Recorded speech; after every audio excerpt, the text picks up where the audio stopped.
How I got $500,000 from my wife's lover. Lost love and almost lost my life.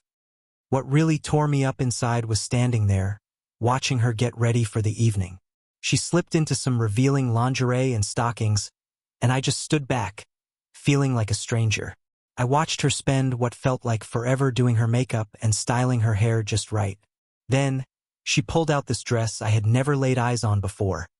A tight, daring thing, and stepped into a pair of high heels that were new to me too.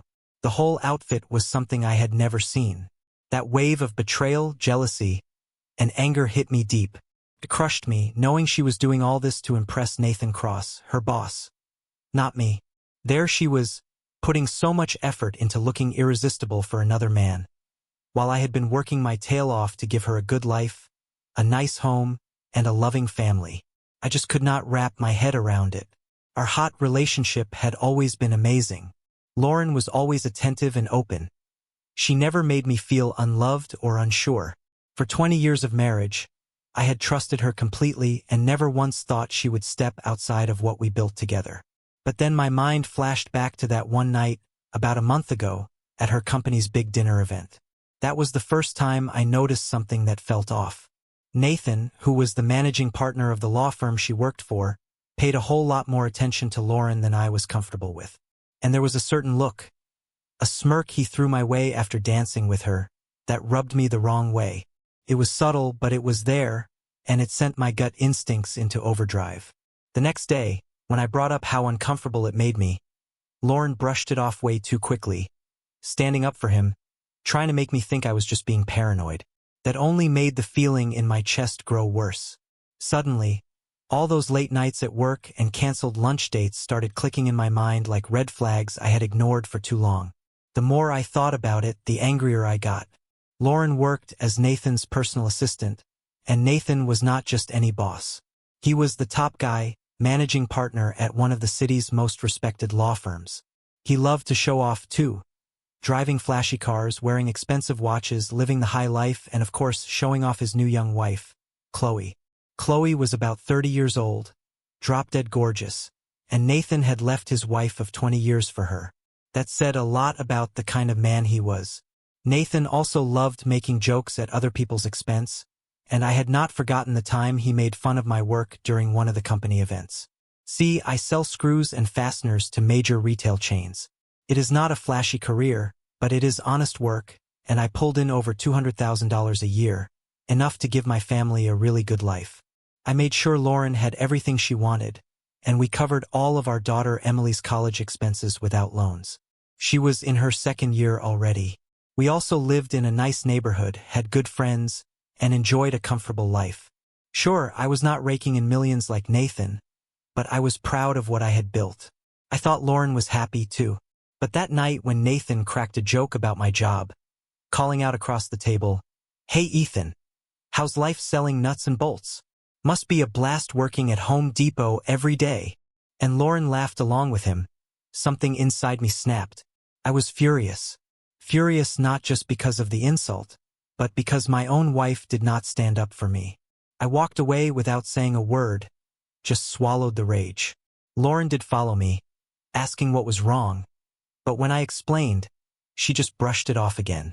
"Oh baby, you were taking it too personally. Nathan is just playing around. Come on, he is a good guy." Against my better judgment, I stayed at the dinner that night. Now, thinking back, I see all the signs that were right there in front of me. But back then, I pushed those feelings aside. Foolish. The truth is, Nathan fit that classic mold, the alpha type, powerful, wealthy, good-looking. People gravitated toward him. And Lauren? She was his trusted right hand at work, the one person he leaned on more than anyone else. He already had a stunning young wife, but for a guy like Nathan, enough is never enough. Claiming someone else's wife was probably just another game to him. Well, after that night, I decided to find out if my gut was right, or if I was just letting jealousy cloud my mind. I acted fast. Within a week, I ordered 6 audio recording devices and 5 video cameras. The first camera went into the smoke detector on the ceiling in our bedroom. Then I placed 2 more cameras around the room from different angles to cover the whole space. I installed the others in the master bathroom and the living room. Each camera had high-definition streaming capabilities, up to 8,000 pixels, and wireless links to a private computer I had stashed up in the attic. I could control everything from an app on my phone. For the audio, I used some pretty clever devices. One was hidden inside a regular-looking pen, which I left by the kitchen phone. Another one I tucked away inside Lauren's car. I planted a few more audio recorders inside her favorite purses and even one behind the headboard of our bed. With all that gear set up, I figured I would be able to catch about 90% of everything that happened or was said inside our house. I had a heavy feeling in my chest the week I was getting ready for a business trip. As always, Lauren was incredibly loving and made sure our night together was unforgettable. She smothered me with kisses, whispered sweet words, and told me over and over how much she loved and needed me. I always held her closeness dear, and she had never once let me down. "I love you so much," she said with tears glistening in her eyes. She smiled that beautiful smile of hers and whispered, "I will love you forever, baby. You are everything to me." That night felt perfect, so full of love and passion that I almost decided to forget about the whole spying plan. I almost packed it all up and trusted what we shared. Almost. Thankfully, I left everything in place and headed out for my 2-night trip. I figured giving it a little time might reveal the truth one way or the other. We kissed goodbye, and by 6 o'clock that evening, I was on the road for the 3-hour drive to my hotel. The drive gave me time to think. I found myself replaying the last 6 months over and over in my mind, trying to find any real proof that something was wrong. Besides that uncomfortable moment with Nathan Cross, that arrogant smirk and the way he humiliated me, nothing else had really stood out. After a while, I even chuckled to myself, feeling silly for being so suspicious. When I finally reached the hotel, I checked in and made myself comfortable on the big king-sized bed.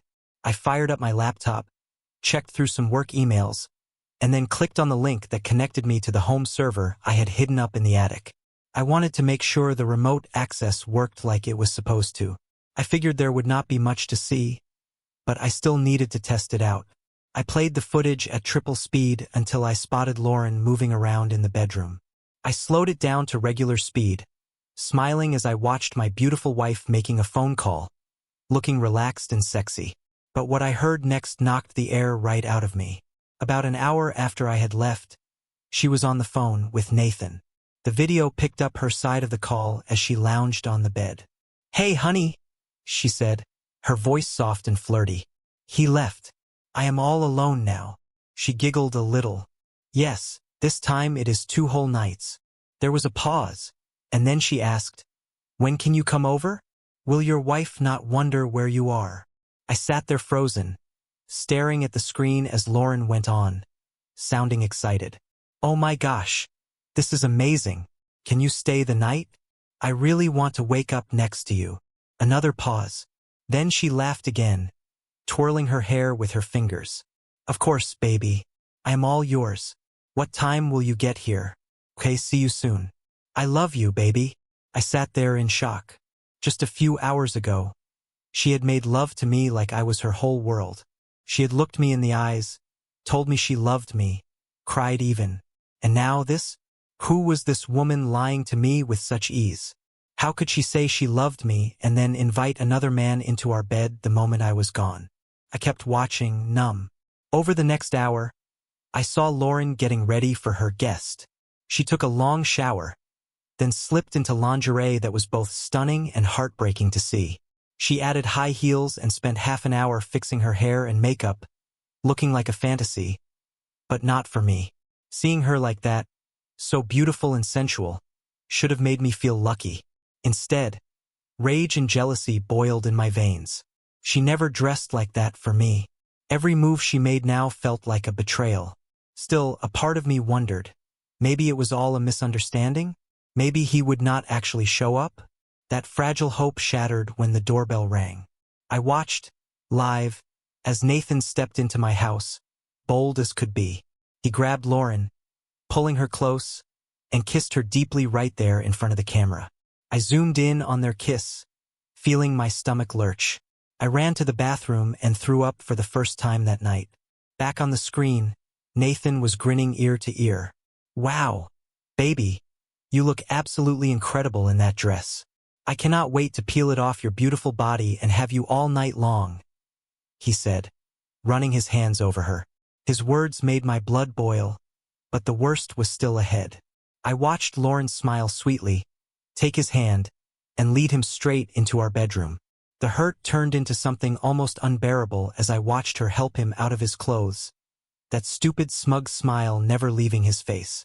He was a big guy, strong build, six-pack abs, everything society drools over. I hated him, but some twisted part of me had to admit he looked the part.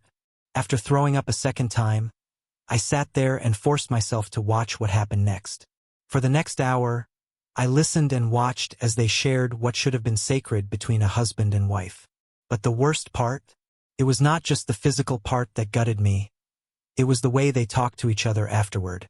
Lying in each other's arms, Nathan spoke first. So, your husband is out of town for a couple of nights? Looks like you are mine for the next 2 days, he said, chuckling. Lauren giggled and nuzzled closer. I love being with you, Nathan, she whispered. And I love having you to myself, he said. I have been wanting to wake up next to you for a long time. Hearing her respond with soft laughter, saying, Yes, baby, I cannot wait for you to make me yours again, and again while my husband is out working hard. Twisted the knife even deeper. Nathan laughed and teased her. Be good, Lauren.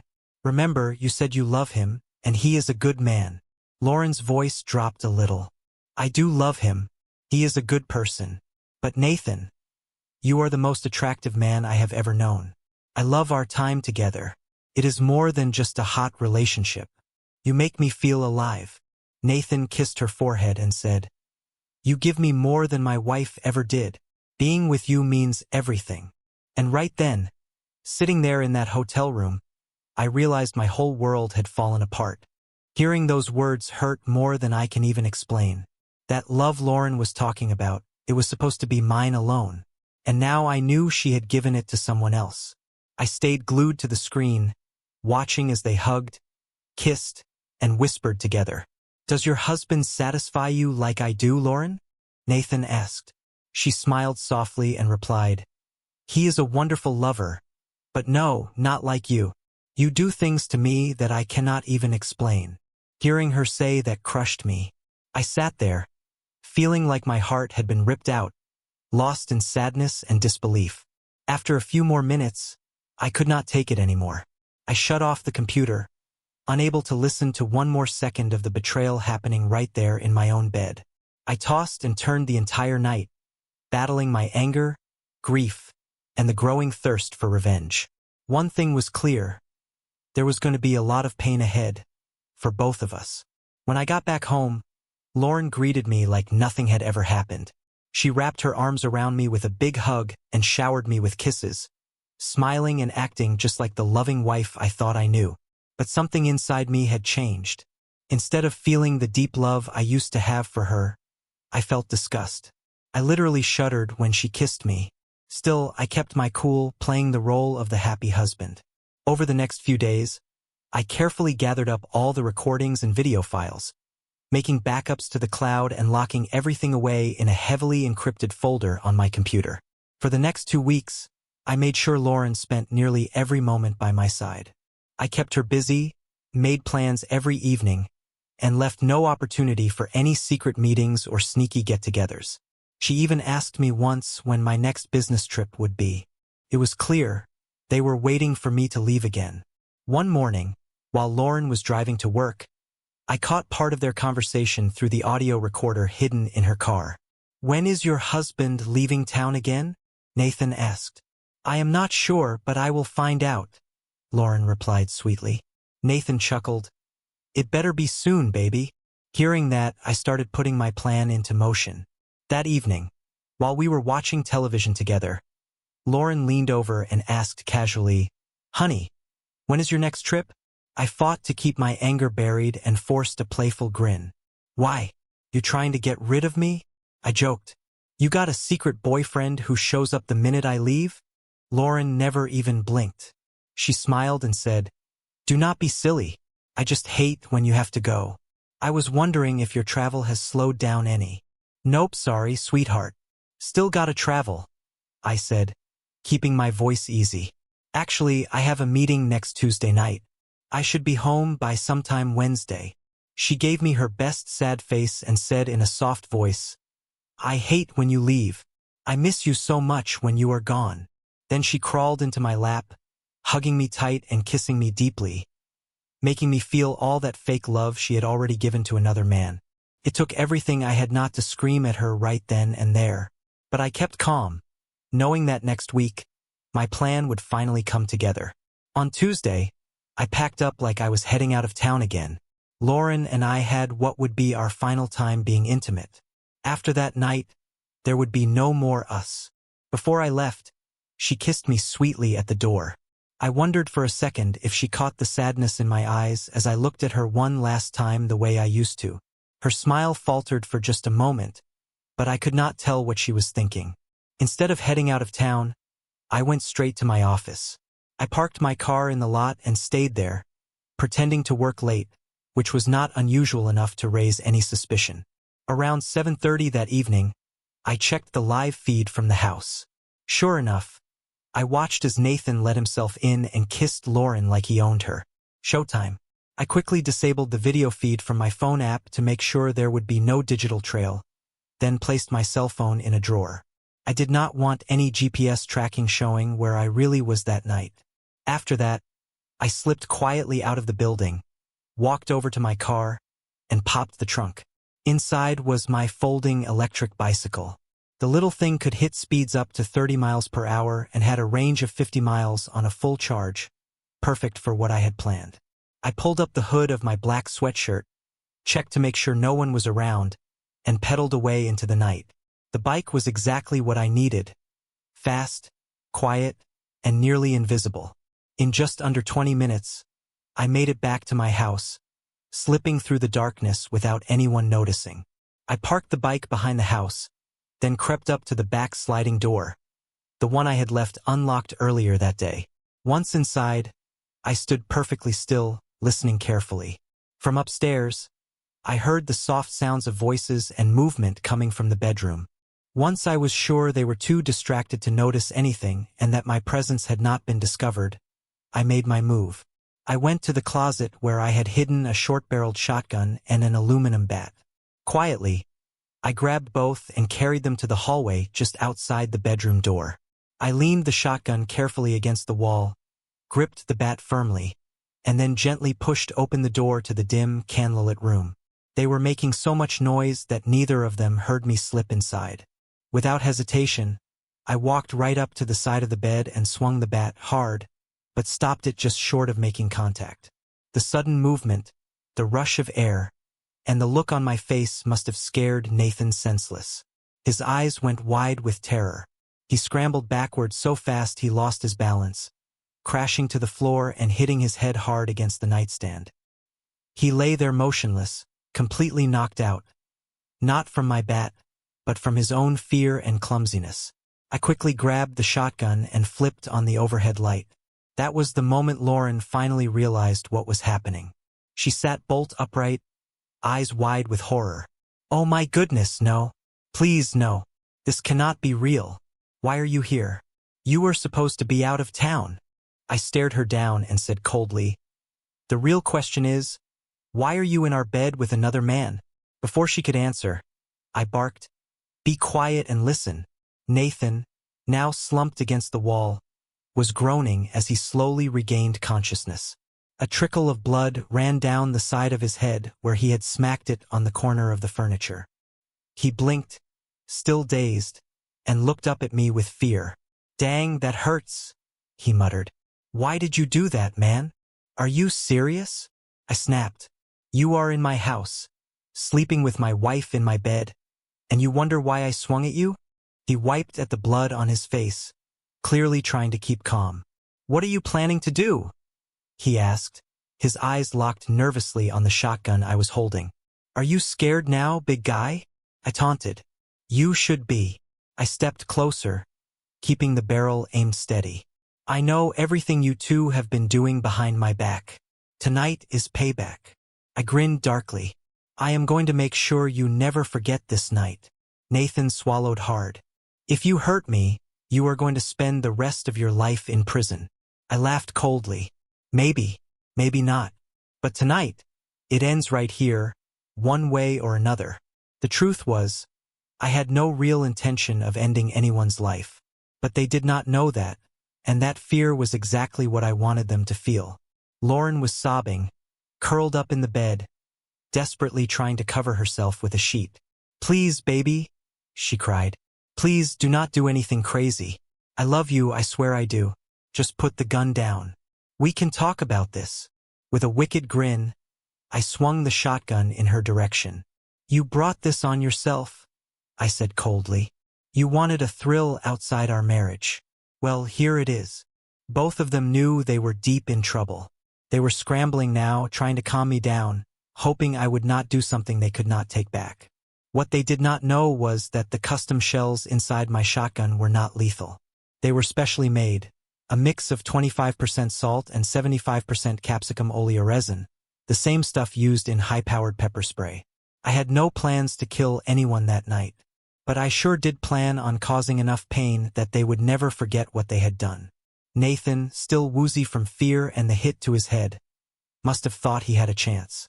He suddenly lunged at me, hoping to grab the gun. I was ready. The moment he moved, I fired. The shotgun roared, filling the room with a blast of salt and pepper spray. Nathan screamed louder than I ever thought a man could. He stumbled back, clutching his face, blinded and gasping for air. The pain must have been excruciating. He rolled around on the floor, coughing and howling like a wounded animal. I let him suffer for a few minutes before I kicked him lightly in the side to get his attention. He groaned and looked up at me, barely able to see through the burning in his eyes. Listen up, I said, loud enough for Lauren to hear too. I glanced between them, the man who betrayed me and the woman who broke my heart. In a few minutes, I am walking out that door. You are going to take this fool to the emergency room yourself. I pointed at Nathan, who was still writhing in pain. You are not calling 911. You are not reporting anything. You are going to tell anyone who asks that I had no idea you were sneaking around behind my back. I looked directly at Lauren. And you will tell the same story. You will say you got hurt doing something stupid. My name will not come up. Ever. I paused, making sure they both heard me loud and clear. If either of you breathes a word about what really happened here tonight, I smiled, but it was cold and hard. You will regret it for the rest of your lives. I made it crystal clear to both of them. If either one even hinted that I knew about their little betrayal or that I was involved in any way, then every bit of evidence I had collected, the videos, the audio, and the photos, would be sent straight to Nathan's wife and the senior partners at his law firm. And that was not all. I had already built a website, ready to go live, with over 2 hours of footage showing their secret meetings and steamy encounters. A link to that site would be sent to everyone they knew, friends, family, coworkers. I told them flat out, I do not care what kind of lies you tell the police. Make up whatever story you want. But my name better never come up. You will both swear I had no idea about anything. I turned my attention directly to Nathan. And you will not fire my soon-to-be ex-wife. She is going to need that job once the divorce is final. If you come after me, or if Lauren refuses the divorce terms I offer, then everything will come out. At that point, I will not care who gets burned. I could see the fear in their eyes. They knew I was not bluffing. I told Lauren to get him to the hospital before he passed out completely. Then, without another word, I left the same way I had come in, silently and without a trace. I reset the lock on the sliding door, picked up the shotgun and bat, slipped them both into a sports bag, and slung it over my shoulder. Then I quietly pedaled away from the house. On my ride back toward the office, I stopped twice to toss the bat and the shotgun into different parts of the river. No one would ever find them. Once that was done, I peeled off the pair of surgical gloves I had been wearing and tossed them into a random public trash bin, far from anywhere connected to me.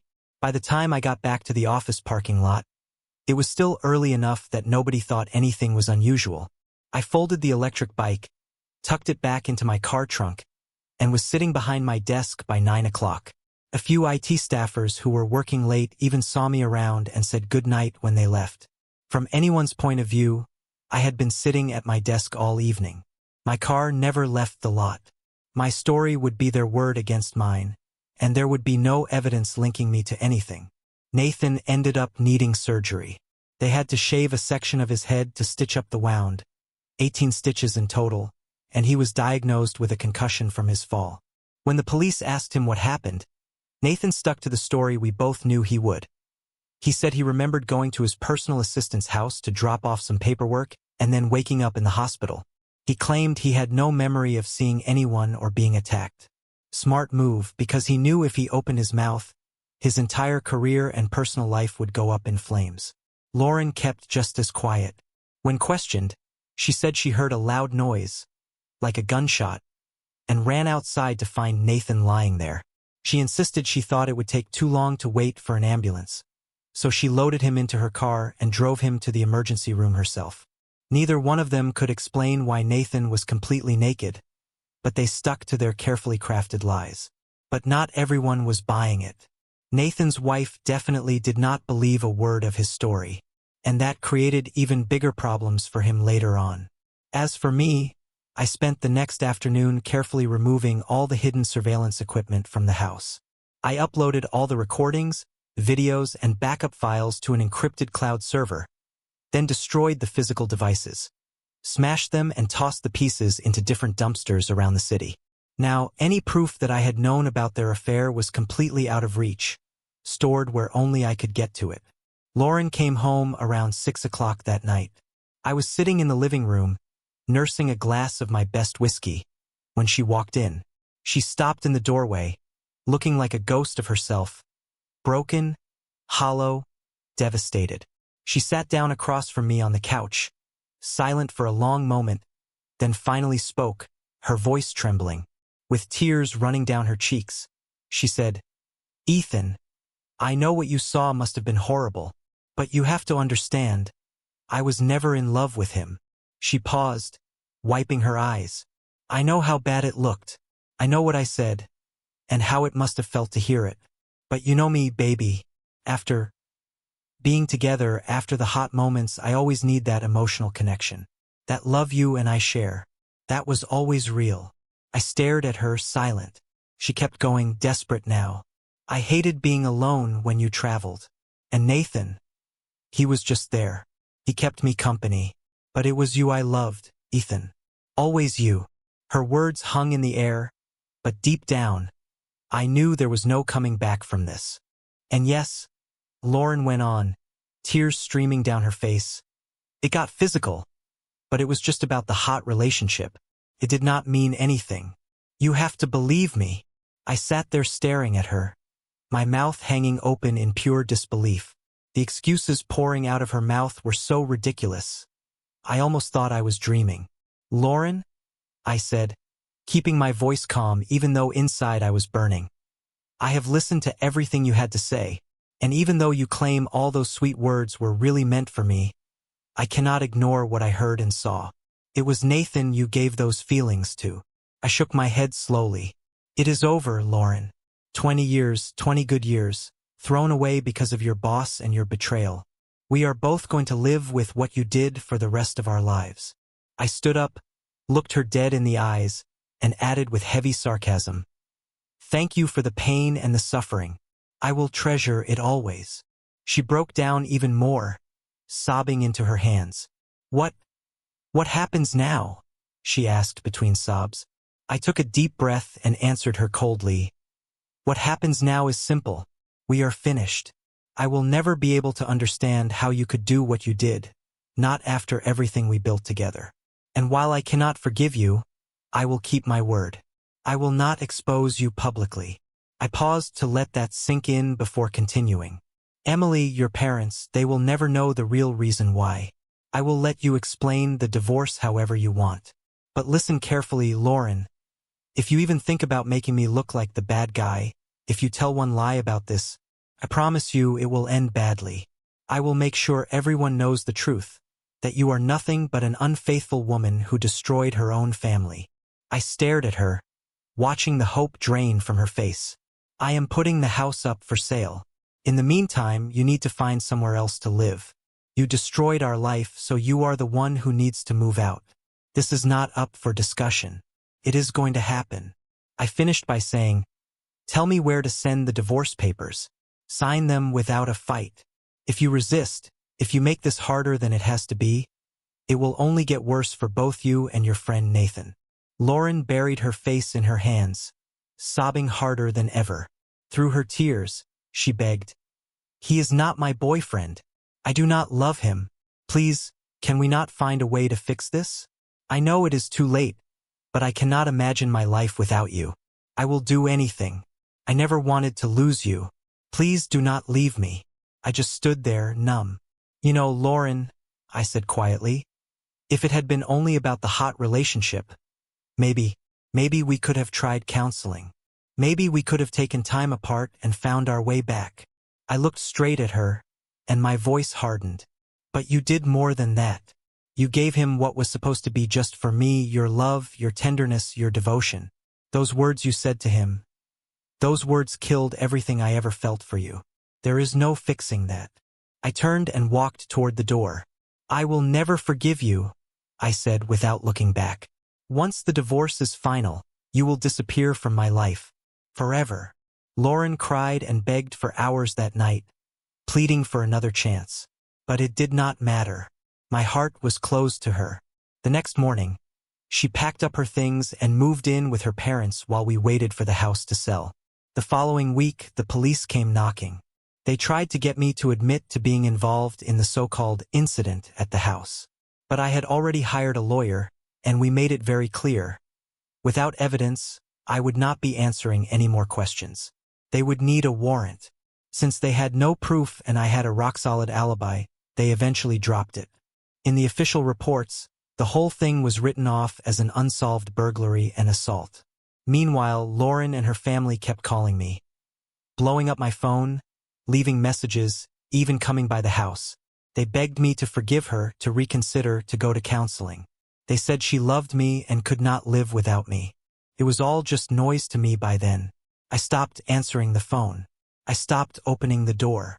As far as I was concerned, Lauren was already gone. I changed my phone number soon after and never spoke to Lauren, her family, or anyone else involved ever again. The truth is, the loss hit me hard. Every day without her was painful. Every quiet moment reminded me of the life we had lost. But no matter how much it hurt, the memory of her betrayal, the way she gave her love to another man, was something I just could not forgive or forget. Lauren's life, meanwhile, crumbled fast. She was now a 42-year-old single mother, living alone in a small one-bedroom apartment. The comfortable life she once enjoyed was gone for good. Our daughter, Emily, and the rest of Lauren's family eventually figured out the truth. They were not kind about it, either. They blamed Lauren for destroying the marriage. Now she was isolated, abandoned by her family, abandoned by me. Nathan, for his part, had no intention of picking up the pieces. He focused all his efforts on saving his own marriage, and at work, he treated Lauren like she was a burden. He blamed her for the mess he had made of his life, for his broken marriage, and even for the physical problems he suffered after our confrontation. He could not stand being around her anymore, so he had her transferred to an administrative job, same salary but boring, thankless work. No more prestigious role as a partner's personal assistant. And it did not take long for rumors to swirl around the office that she was just another one of Nathan's ex-flings. Lauren quickly became someone to be whispered about, not respected. She hated her new job, saw no future for herself, had no friends to lean on, no husband to love, and a family that barely spoke to her. It all led her into a deep depression. She cried herself to sleep every night.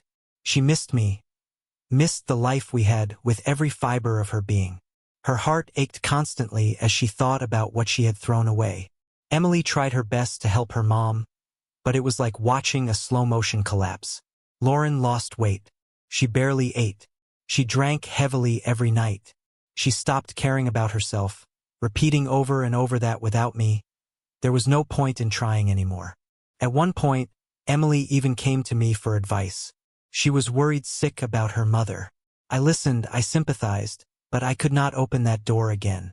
I simply could not get past the betrayal. I never spoke to Lauren again. As for Nathan, he got what he deserved too. Chloe, his young wife, made his life a living nightmare. She forced him to move into one of the guest rooms, treated him like a checkbook, and soon started seeing younger men on the side. Nathan stayed in the picture only to pay the bills and make public appearances with Chloe at corporate events. Nothing more. Their relationship became a cold, loveless arrangement. Nathan would never again have a real partner, never again experience true intimacy. And he knew exactly when and how it all fell apart, the night he tried to steal another man's wife. His anger toward me boiled over, and I could feel it building even though nothing happened for months. But sure enough, later that year, trouble found me. One evening, after grabbing a few drinks with some work buddies, I was jumped outside the bar. 3 men attacked me viciously, kicking, punching, trying to do serious damage. It was not until my friends heard the commotion and rushed out to help that the attackers finally ran off. If my friends had not come outside when they did, I honestly believe I would not have survived the attack. The attack outside the bar changed everything. After the brutal beating, I spent 6 days in the hospital, barely able to move. My ribs were broken. My face was a swollen mess, and every breath felt like fire. But something unexpected happened during that miserable time. Her name was Claire. She was a nurse, beautiful, smart, with kind green eyes and a laugh that melted every wall I had built around my heart. Claire took care of me with a tenderness I had not felt in years.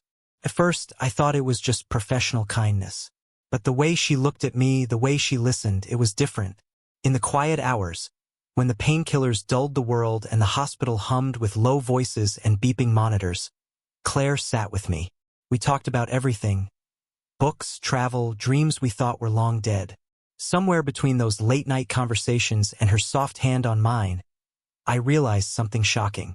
I was falling in love. It was not a desperate need or a hollow replacement for what I had lost. It was real, pure, and mutual. Claire saw the broken pieces of me and did not flinch. She simply stayed. For the first time in a long time, I allowed myself to believe again. Still, as I lay there healing, one thought gnawed at me. Nathan. He had crossed a line when he sent those thugs after me. The rage I had buried boiled to the surface, hot and sharp. I could not just walk away. But this time I would not strike with fists. I would strike smart. When I was finally discharged from the hospital, I set my plan in motion. I called Nathan's office and left a message with his secretary. Tell him Ethan Carter wants a meeting. Tell him it is urgent. By Friday afternoon, we sat across from each other at the same French deli where so much had started. Nathan looked worse than I remembered. Gaunt, nervous, twitching slightly. I could see the guilt eating him alive. Before he could speak, I slid a folded paper across the table. I know you sent people after me, I said calmly. And I have proof. He stiffened. I have recordings, witness statements. If I go to the police, you are finished. Assault charges, conspiracy charges, possibly even time in prison. Nathan's face turned ghost white. You cannot prove anything, he snapped weakly. You really want to test that? I asked with a cold smile. Or would you rather make this go away? He swallowed hard. What do you want? He whispered. I leaned back casually. $500,000. Cash. Tonight. Nathan's jaw clenched. And you will leave me alone? If you pay, I said, I will vanish from your life. You will vanish from mine. No police, no press, no more problems.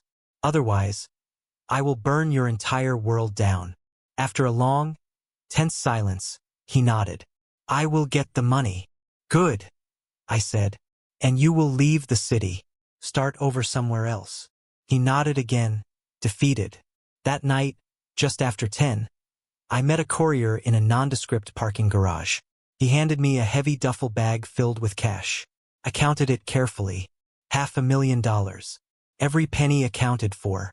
As I drove away into the night, I felt lighter than I had in months. It was over. Nathan would disappear. His crimes would stay buried. And me? I was finally free to live the life I deserved. And this time I would not be alone. With Nathan gone and the money secured, I could have easily washed my hands of everything and everyone tied to the past. But something unexpected happened. In my heart, there was no anger left for Lauren. Only pity. She had destroyed our marriage, yes. She had broken something beautiful. But when I looked at her now, alone, ashamed, barely able to keep her life together, I felt no hate, only sadness. I decided to help her, not because she deserved it, but because it was the right thing to do. Quietly, without drama, I paid for her therapy sessions. I covered her basic living expenses for a time, giving her space to heal. I never told anyone. I expected nothing in return. One day, Emily came to me, her face serious but hopeful. "Dad," she said, "I think I want to live with Mom for a while." She was young, full of compassion. I could not blame her. Lauren was struggling, and Emily wanted to help. I swallowed the old pain and nodded. "Of course, sweetheart. Whatever makes you happy." When I visited Lauren's new place, my heart sank. The house was falling apart, water damage, broken fixtures, cracked walls. It was not fit to raise my daughter in. So, quietly again, I bought them a better home. A modest, beautiful place in a safe neighborhood. I handled everything through a third party so Lauren would never feel obligated or shamed. Lauren never had another relationship after me. It seemed like she had lost all interest in love. She poured her energy into therapy, rebuilding herself piece by piece, and focusing on being the best mother she could for Emily. As for me, Claire, the beautiful nurse who had healed my broken body, soon became the woman who healed my broken soul. We dated for a year, traveled to places I had only dreamed of, laughed until we cried, lived with an ease I had forgotten existed. And one bright afternoon on a windswept beach, I asked her to be my wife. She said yes without hesitation. Our wedding was small, intimate, just close friends, Emily, and a few people who had stood by us through everything. As I looked into Claire's eyes that day, I realized something miraculous. Despite everything, the betrayal, the heartbreak, the darkness, I trusted her completely. There was no fear, no suspicion, no walls between us. For the first time in years, I felt free. Not because I had escaped my past, but because I had finally found someone who made me believe in the future again. Claire and I spent our days traveling, building a home filled with laughter and love, sharing dreams we once thought were out of reach. And though the scars of my past would always be a part of me, they no longer defined me. I had survived. I had healed. And in Claire's arms, I had finally found peace. The chapter with Lauren was closed. The chapter with Claire was just beginning.